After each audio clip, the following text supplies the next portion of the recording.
Chapter 38. Abomination and Confusion. Leviticus 18, 20-23. Moreover, thou shalt not lie carnally with thy neighbour's wife, to defile thyself with her. And thou shalt not let any of thy seed pass through the fire to Molech, neither shalt thou profane the name of thy God. I am the Lord.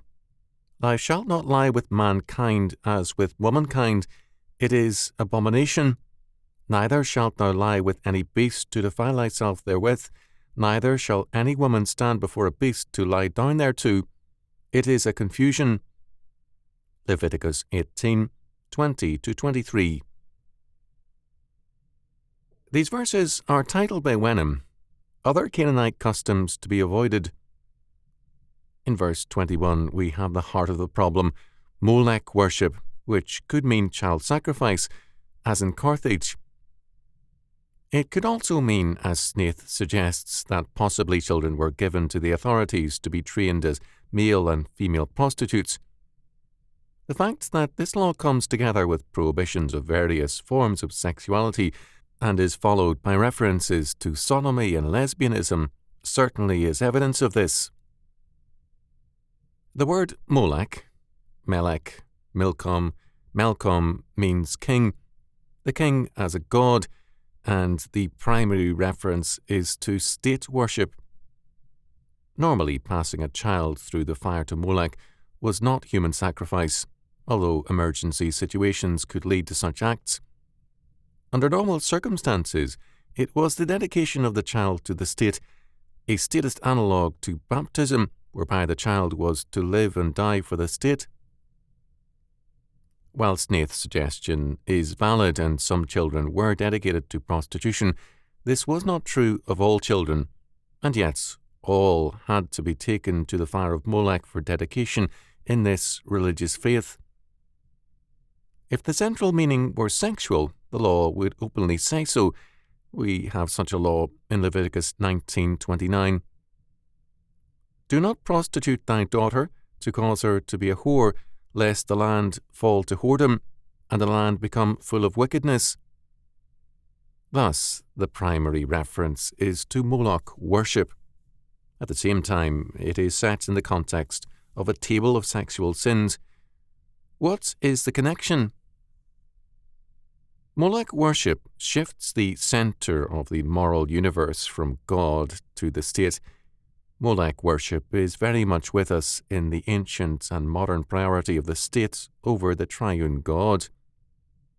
By giving centrality to humanistic concerns, men enthrone Moloch and his worship. Those who champion cultural conservatism are thereby affirming Moloch because they shift their moral concern from the will of God to pragmatic consideration. Thus, Finn believes that the goals of Christians can be achieved by an abandonment of a Christian perspective for cultural conservatism. In every such compromise venture, the goals of the lowest common denominator prevail.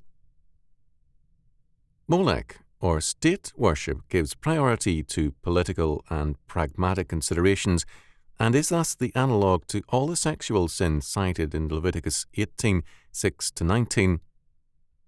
These practices are man's property and power considerations made paramount, and they also involve his perversity in setting his will against God's moral law. This is what Paul tells us in Romans 1, 16-32.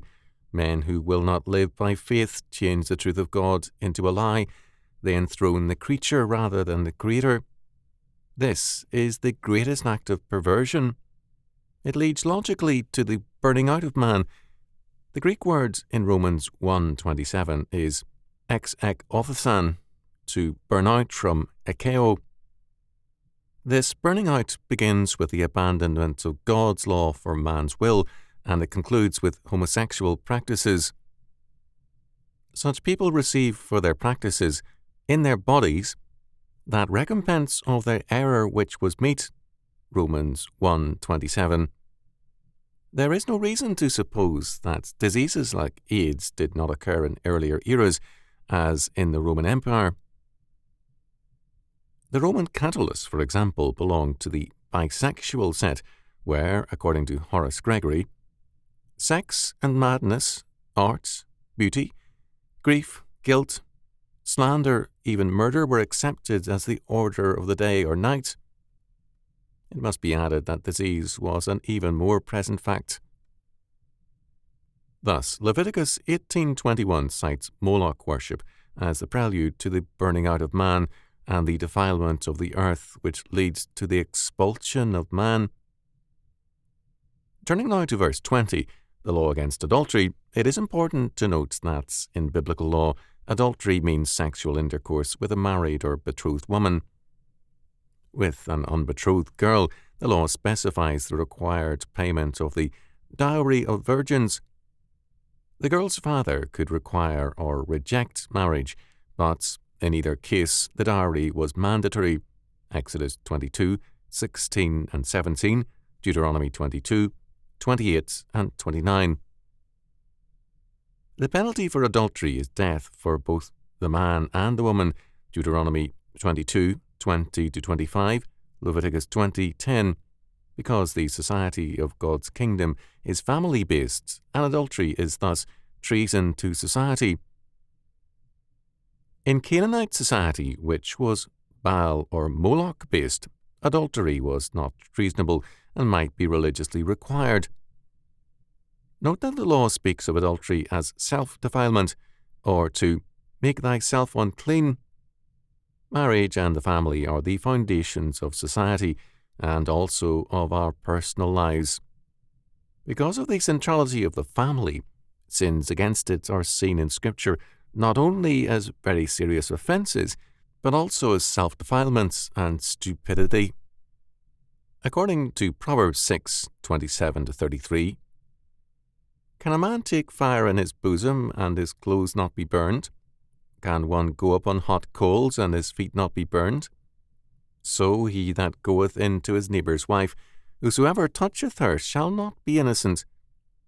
Men, do not despise a thief if he steals to satisfy his soul when he is hungry, but if he be found, he shall restore sevenfold, he shall give all the substance of his house.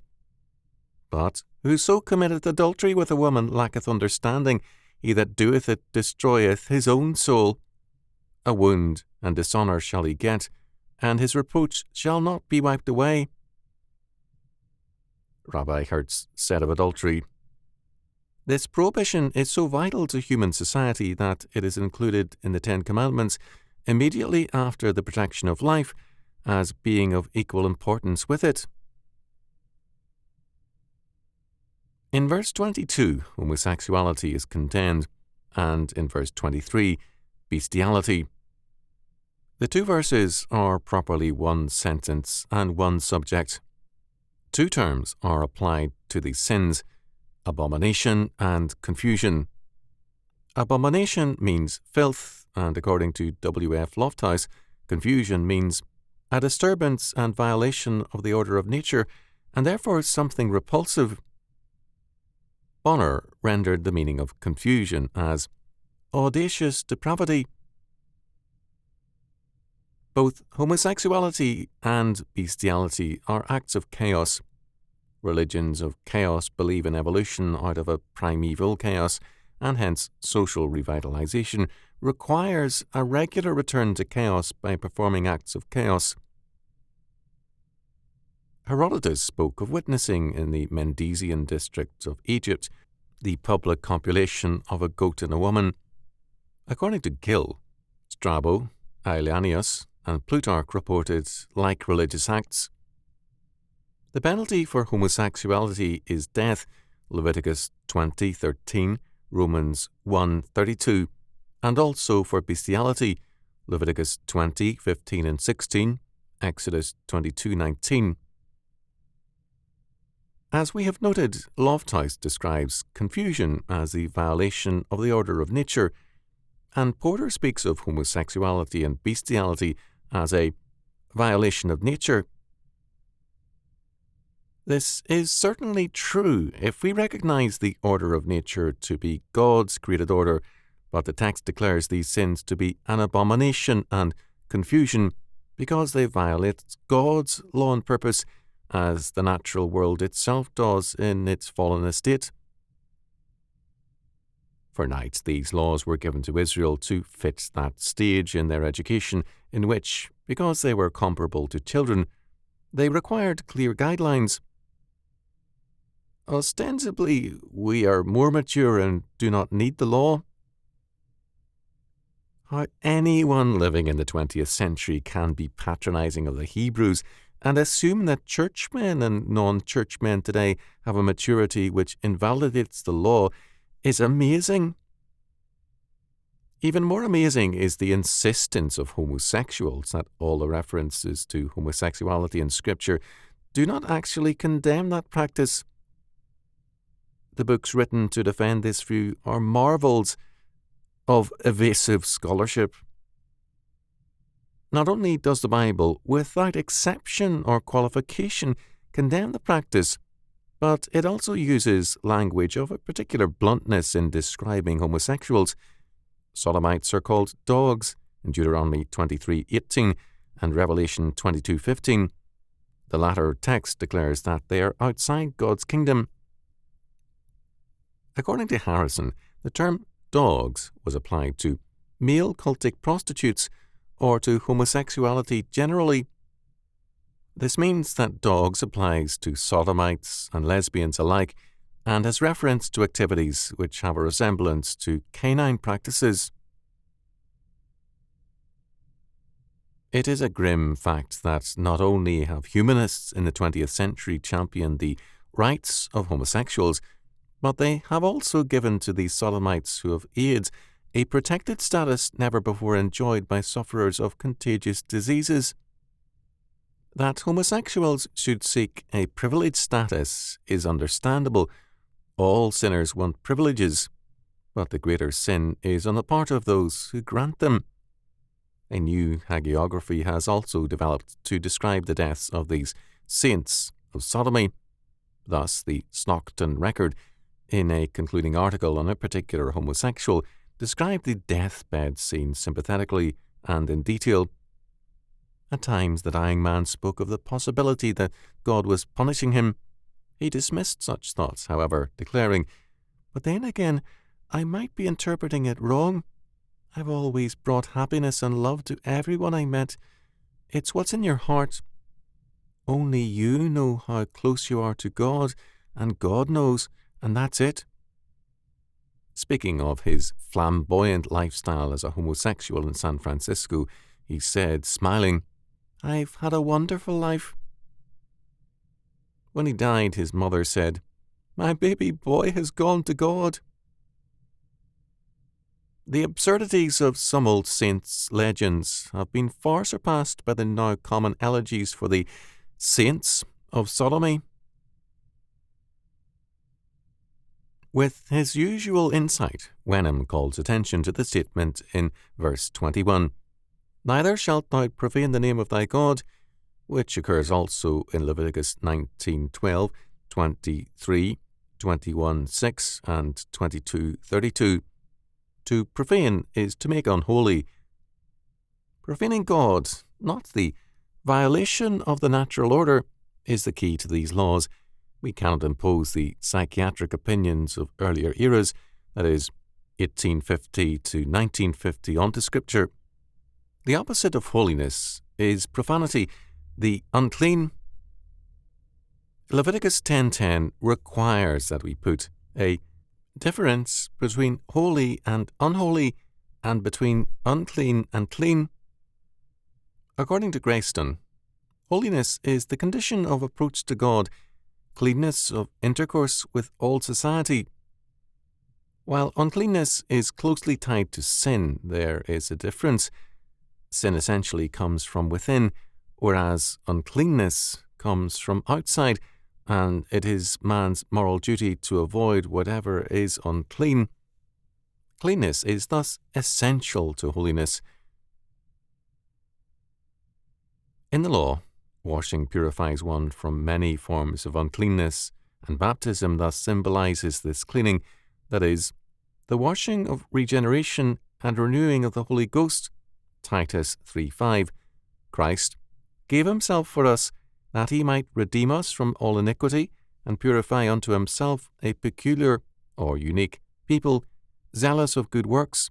Titus 2:14. These laws are given to make us holy, Leviticus 19:2, and to keep us from defilement, Leviticus 18:24-30. Profanity leads to uncleanness, to blindness, and to judgment and death, as Jeremiah 6:10-19 makes clear.